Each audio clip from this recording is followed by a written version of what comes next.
Good morning, Bucknutters. Welcome to the Bucknuts Morning 5 here on Monday, June 10th, 2024. I am Dave Biddle, very happy to be joined by Dan Rubin.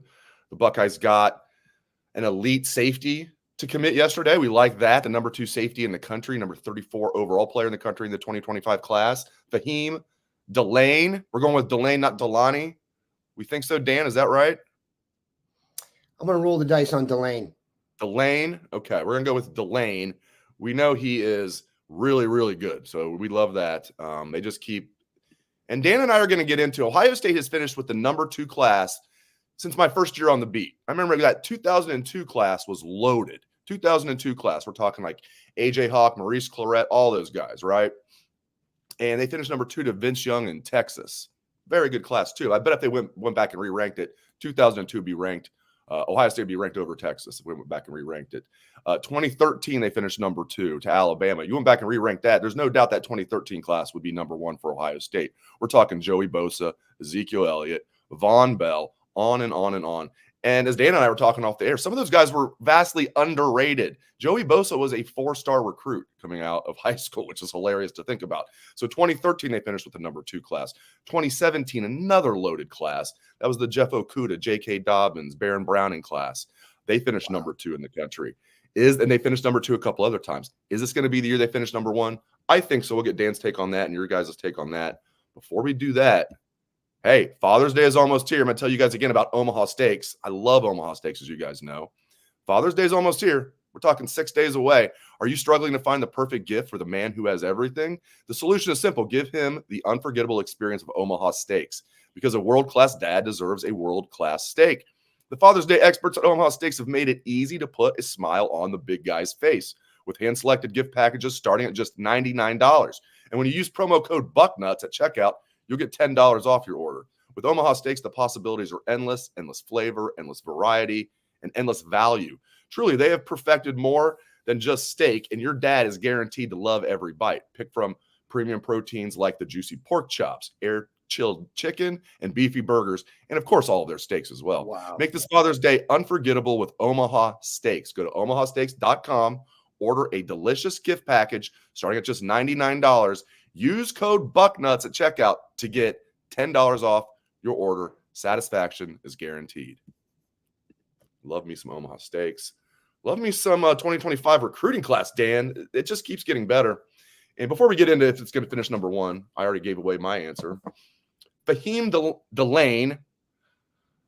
That's where we're going. We're going with Delane, not Delani. I'm gonna trust you. Delane, number 2 safety in the country, number 1 player out of the state of Maryland, number 34 overall player in the country. Man, the rich get richer, my friend. I know people love talking about the DMV and the fact that I reference it. You like talking about it. Yeah, and he's a stud from the WCAC conference. Mitchell Melton also attended Good Counsel High School. So did Stephon Diggs. Very good football. The defensive back class they're putting together, I texted Bill Kurlick this morning and said, I'm going to go on the air and say it's the best secondary they've ever recruited. And the dean was like, I have to check my files, but that sounds correct, which is very dean. But that's a conviction from the dean. At this point, I don't even know what to say about the secondary.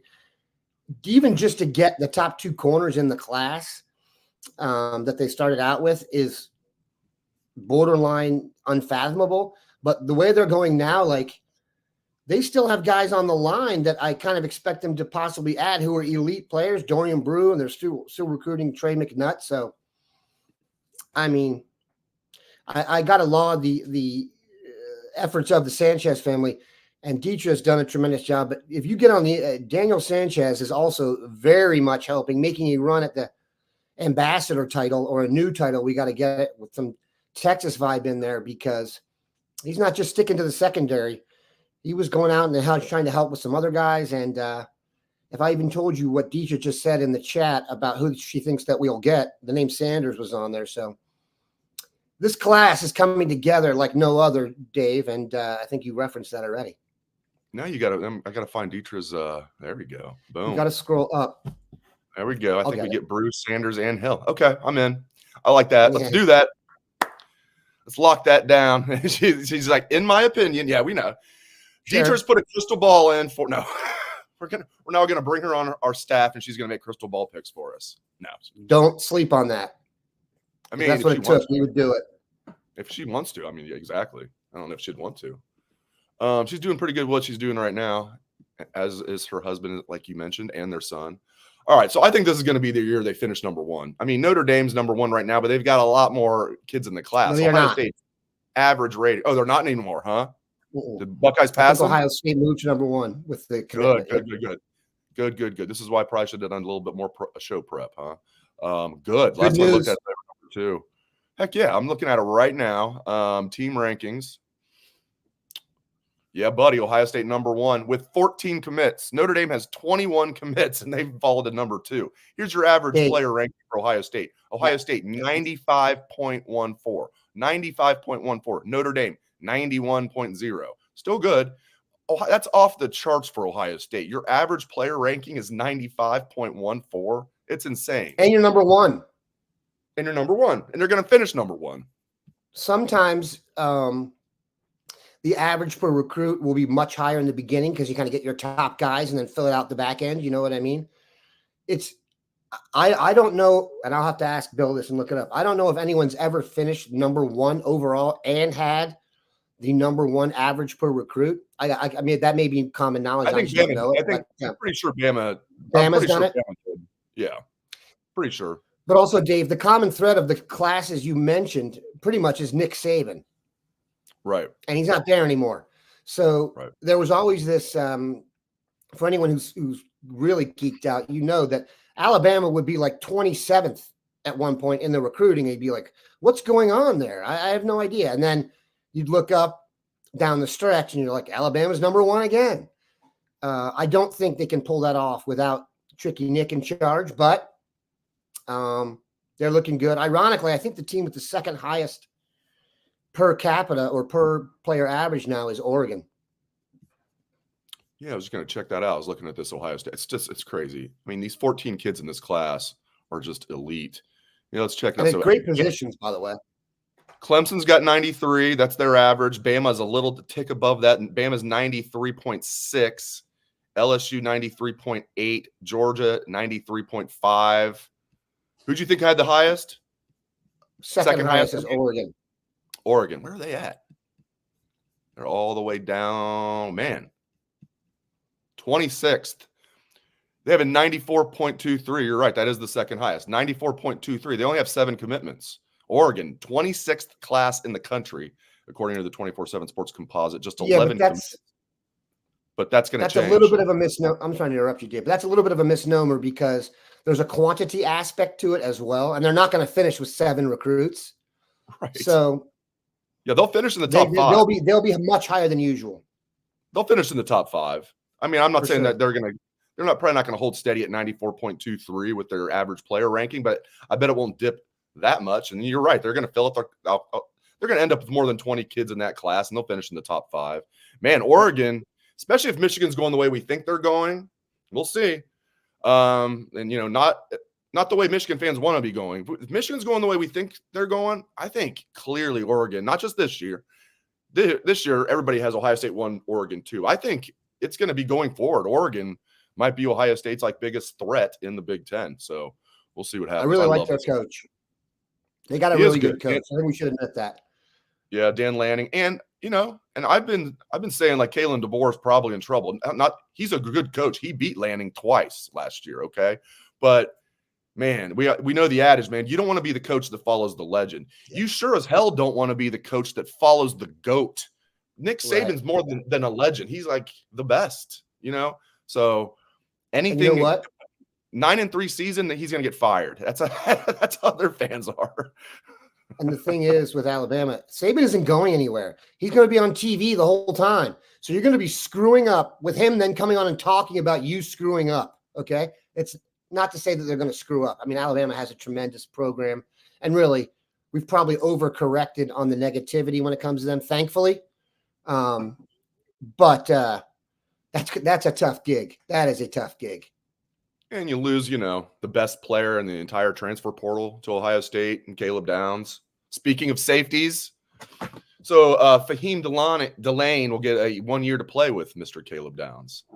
So will Devin Sanchez and Naheem Offord and all the incoming freshmen for next year.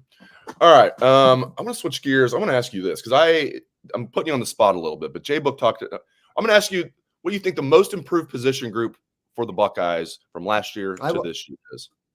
And Dave, it's so funny, man. There's so many answers that I think you could make like a salient argument for. Okay. What do you think the most improved position group is for the Buckeyes from last year to this year? Well, I'm a little more educated on this, Dave, because I, of course, watched that podcast. And it's a very interesting discussion because in some cases you're talking about going from great to interplanetary. And some spaces you're talking about just getting better and most improved. I can tell you what I want it to be, and then I'll tell you what I think it is. I want it to be offensive line, obviously, right, because I'm on Bucknuts and I'm human and I have eyes. Obviously, that would be my first, second, third, fourth, and fifth place vote. I put it all in that and let the chips fall where they may. I liked your argument on quarterback because I just think, Kyle McCord will probably do fine at Syracuse and the relative thing. I'll tell you, I think it's actually running back. And I'll tell you why. I told you this, Dave, before they even got him. Judkins was the guy I wanted for the Cowboys, okay? I never thought you could get Ole Miss's best running back, the best running back in the SEC, to transfer here when we already had one of the best running backs in the country. Think about that. 10 years ago, that's almost the most outlandish thing that's happened in the context of everything that's gone on. That never would have happened. And when I say never, I mean like never, never. I love Quinshon Judkins, and I was watching some stuff of last season. Man, it did seem like 19 had the ball in a lot of big plays, man. Okay. The best drive they had of the season against Michigan, the one time in the game when I really got my hopes up and they ran it down their throat in the third quarter, it was Trainum who scored. Trainum got the ball against Notre Dame. I'm sorry. Quinshon Judkins is a much better player than Demonte Trainum. And that's no offense to Trainum. He was a good back and it was a nice pickup. But Judkins, to me, I thought he was the best running back in the country. I'm not talking about the most explosive, but like when you're looking for an NFL back, that's what I want.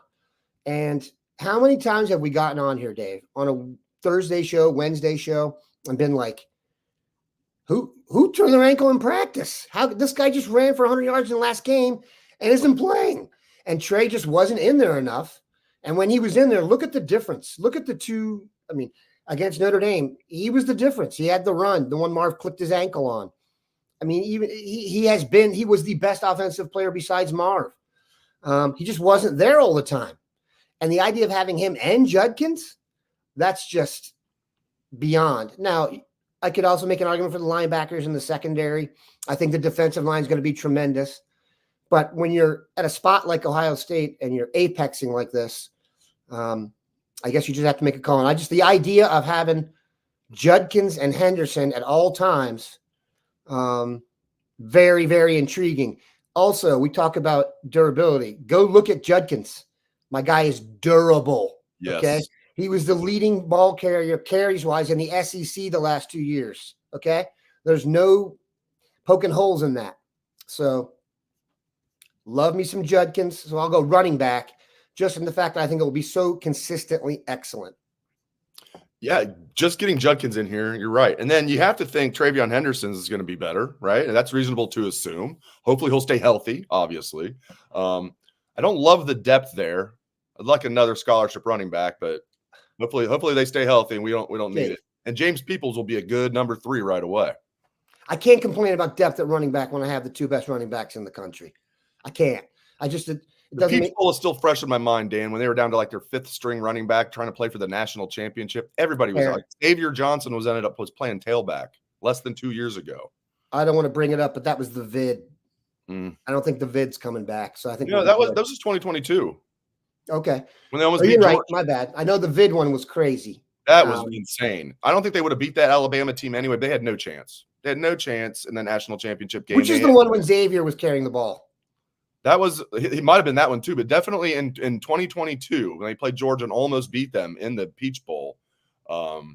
They started the game. I think Dallin Hayden got some run in that game. Yeah, both Travion and Mayan were hurt. Travion was already out. Mayan got hurt early, I believe. I think Dallin ended up getting banged up. I can't remember exactly what happened. I think Chip got banged up as well, training him. I'd have to go back and look, but they were depleted. Kate Stover got knocked out of that game. Obviously, Marvin Harrison Jr. got knocked out of that game. Georgia got so goddamn lucky. We could do a documentary on what. Excuse my language here on a Monday morning, but Georgia got lucky. That 2 calls that got reversed were absolutely BS. And if an official misses a call live when these huge men are running at full speed, like, I get it. Okay, it's hard. Okay, replay's not hard. We all know. We see it very, very easily. I mean, to call that targeting on Marvin Harrison Jr. and then to reverse it on replay, give me a break. People don't understand. You don't have to be helmet to helmet for it to be targeting, okay? If I launch my helmet and it hits you in your shoulder, that's targeting, okay? They got that wrong, and it still ticks me off. Georgia got so lucky. So lucky. Ohio State outplayed them in their backyard. Georgia still only won by 1 point, and it was because of a last-second field goal that Ohio State shanked. Ticks me off. Almost ticks me off as much as that 2019 Clemson game. Complete fraud by the replay official again. Yeah, I'm going in on college football replay officials are awful. Go. Are you talking about the Akuta play when you say that? Yes. Okay, I wanted to bring that up because that one, like literally, I have to go take a walk around the block and not be around my family for a few minutes because I'll be a bad dad. It gets me so upset. Yes. It's one thing, like you said, it's one thing to make a mistake. It's another thing to have 5 billion people watching something happen in slow motion, knowing it's happening and being told it's not. I'm better. I'm back. I still remember the guy's name, the replay official, Gerald Hodges. And I'm telling you, I'm not joking. He was either on the take or he is extremely incompetent. One of the two. I'm leaning maybe both. The former. Could be both. I think there was also the real shady, I guess by the letter of the law, it was correct. Kicking Sean Wade out of the game. And by the way, that wasn't called on the field. He fell down. And it was like Trevor Lawrence lowered his head at the last minute, call that targeting. And I guess by the letter of the law it is. But you never see a replay official call down on that if the field officials don't call it, especially it wasn't even like a big hit. He was Sean Wade didn't necessarily finish up great here. That year when he played in the slot, he was the best slot defender in the country. When he went out of that game, that changed everything, dude. Yeah, no doubt about it. And here's the thing. Justin Ross for Clemson caught it, didn't just take 2 steps, took 3 steps. Then it was knocked out of his hand. Then it was returned for a touchdown for Ohio State. The officials on the field let it, called it a touchdown. Replay with anybody with eyes confirmed it was a touchdown. And then this Gerald Hodges guy said, nope, never fumbled. Brutal. Give me a break. I don't know why I even brought that up. Now I'm mad. I'm sitting here ticked off. So I know I'm going to tell you guys about a great deal you guys can get from Mando, from the makers of Lumi. Mando is this is for men, okay? Lumi's for women, same company. Mando, all body deodorant for men, and we've got a good deal for you guys. All right. Do you guys, excuse me, let me start this over. My guys, do you ever lift a little too hard or forget to apply your daily deodorant and get hit by a truck of BO from all directions? Does that 3-in-1 shampoo leave you needing a second shower just a few hours after the first? From the founders of Lumi, Mando whole body deodorant is helping men conquer their odor in a new way. Formulated with mandelic acid, Mando has long-lasting 72-hour control that actually stops odor before it starts. Mando's cologne quality scents were created with men in mind. Pro tip, try their best-selling scent, Bourbon Leather. It is a game changer. Mando's starter pack is perfect for new customers. It comes with a solid stick deodorant, cream tube deodorant, which is this, 2 free products of your choice like mini body wash and deodorant wipes, and free shipping. And luckily, I have a discount code to help you get hooked on my favorite smelling whole body deodorant on the market. New customers get $5 off a starter pack with our exclusive code. That equates to over 40% off your starter pack. Use code Bucknuts at shopmando.com. Shopmando.com. It's time to smell better naked. Your partner will thank you. There we go. Dan, it's time to smell better naked. Don't I know it? Now you know. Mando. All right. Your wife will appreciate that, Dan. Especially with you walking around the house naked all the time like you are wont to do. Very even. Now, let's not talk about replay officials anymore. I'm gonna get ticked off. Yeah, so there was a couple of here's the thing about the most improved position I find interesting. I could seriously make an argument for like, and I think I kind of did as well. So here, the genesis of that was I did Bud Elliott does a great job. He does a series called Summer School. It's not out yet, but we've already recorded the one for Ohio State, and he asked me a bunch of good questions. And I like this. I don't necessarily need somebody to tell me what the questions are going to be. I kind of like being put on the spot. Yep. But he almost left me speechless when he asked me, "What's the most improved position group on this team this year?" I'm like you. I'm like, I want to say offensive line, but I don't know if I believe that. I do think the offensive line will be much improved, though. You have no first-year starters. Getting McLaughlin in, I was watching his snaps in spring. He was on point with his snaps in the spring. That was the one thing I was concerned about because he was a good center overall at Alabama. Now he's a fifth-year senior. And, Dan, it also allows them to move Hinsman to right guard, which is more his natural position. They have no first-year starters. They got 3 3-year starters, Simmons, Donovan Jackson, Seth McLaughlin, including his time at Alabama. Meaning this will be their 3rd year as a starter. And then 2 second-year starters in Hinsman and Josh Fryer. Hinsman, of course, being a first-year starter at right guard, but a second-year starter. So I think that is a much improved unit. But, man, you know what my first reaction was, as you know from watching the show Friday, was secondary. And it almost sounds crazy. I said, wait, what? Denzel Burke's back. Igbinosun's back. Hancock's back. Lathan Ransom's back. Yeah, that's right. And I think all 4 of those guys were really good last year and are going to be better this year. Then you bring in Caleb Downs on top of that. It's just crazy. And Proc, I think, had a decent year last year. You're replacing Proc. They don't play the same position with Caleb Downs. I mean, that's a huge, huge upgrade. And Igbinosun, I thought had a good year last year. I think he's going to be a complete stud this year. Burke had a great year last year. I think he's going to be even better. Hancock now is going to have a full year of being in that slot. They're not going to move him midseason to the slot, and he played great. He's going to be better. Jermaine Matthews was good as a true freshman. He'll be better as a sophomore. He's your number 4 corner. Man, it's hard to make the argument because the secondary was good last year, but the secondary, I think this is going to be the best secondary we've ever seen at Ohio State, and I don't say that lightly. That's a very strong statement. I would have a hard time arguing with it. And there is also something to what you're saying. There's an additive quality to defensive backs that the more better ones you have, it makes it easier for the guys around you. There's no question about that. And let's just be straight up. We've never seen anybody like Downs back there recently. We don't know what it's like to have that good of a safety. Like, he was Alabama's arguably their best defensive player. You know what I mean? So the cumulative effect of what you're saying is probably right, in that the apex will be so high that even as high as they were last year, they're better. I want to also give credit here real quickly to Jason Craven. I did not say this. Yes, you're right. I said running back as a position will be much improved. One of the reasons is the threat of the run. That's almost, I don't want to get into a Will Howard thing. I think we're underrating a little bit how good of a runner Will Howard is. Maybe because we just haven't had one in the past year or so. Go look at some of the clips.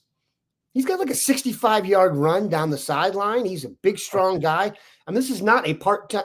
He's a good running quarterback. He's not like Braxton. He's not going to juke anyone out of there. Right. But, dude, the idea of going from no running quarterback, and I mean no, 0, to having a really good one and adding the other best running back in the country, is that good? And adding Chip Kelly to help with your running back schemes? Come on, man. I realize it's Bucknuts and I sound like a homer, but I think I'm justified here. Seriously. No doubt about it. It's one thing that really frustrated me.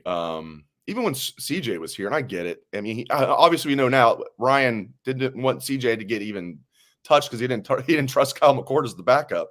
But it even frustrated me then. And I thought there was a way to do it without putting CJ at risk, as he showed in the Georgia game. If there's 10 yards there, you can run for 10 yards, slide, get out of bounds, whatever it might be. Those are backbreakers for defenses, as we know. And now they're going to have called Q runs. They're going to have, Howard's going to improvise. When they would fake the ball to the right, it wasn't even the read option. When they would fake the ball to the running back, or it looked like it was play action, that meant CJ was either pulling it back and throwing it, or he was handing it to the running back. The defensive end had no worries that CJ was keeping that ball, and so they were able to just crash in. We saw the same thing last year. McCord, no threat to run the ball, and he didn't have CJ's passing acumen, at all. That's going to be huge. That will help the running backs because now the defense is going to have to worry about Will Howard running. Yeah, great point. Red zone. It'll Red really zone help a will be lot good. in the red zone. It's going to be awesome. And the Judkins Henderson thing is crazy. I'll have to go look and see if this has ever happened. But early in this season, if they both stay healthy, early in the season, they're both going to pass 3,000 career rushing yards. You're going to have two running backs on the same team with 3,000 career rushing yards early in this season. Insane. We'll see. We'll see when the dust settles. I mean, it's going to be tough to ever top Archie Griffin and Pete Johnson as the top two or the top running back tandem. All right. Speaking of Maryland, Dan, Tom is asking about an offensive lineman from Maryland is high on the Buckeyes. Your thoughts on that? Yeah, I'm not sure. I did see that. I'm not absolutely sure. The name escapes me. Look, offensive line is obviously a huge focus for them. We talk about all this recruiting stuff. The kid from Carmel was in this weekend. Jackson, I don't have the last name. I probably should have that.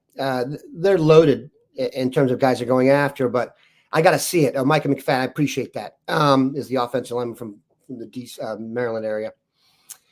I still think it kind of starts with the guy on top. I mean, if they're able to get Sanders into the mix, I think it makes everything else look spectacular. But they're going to be in Javon McFadden. They're going to be in really good shape with the way the state is lined up.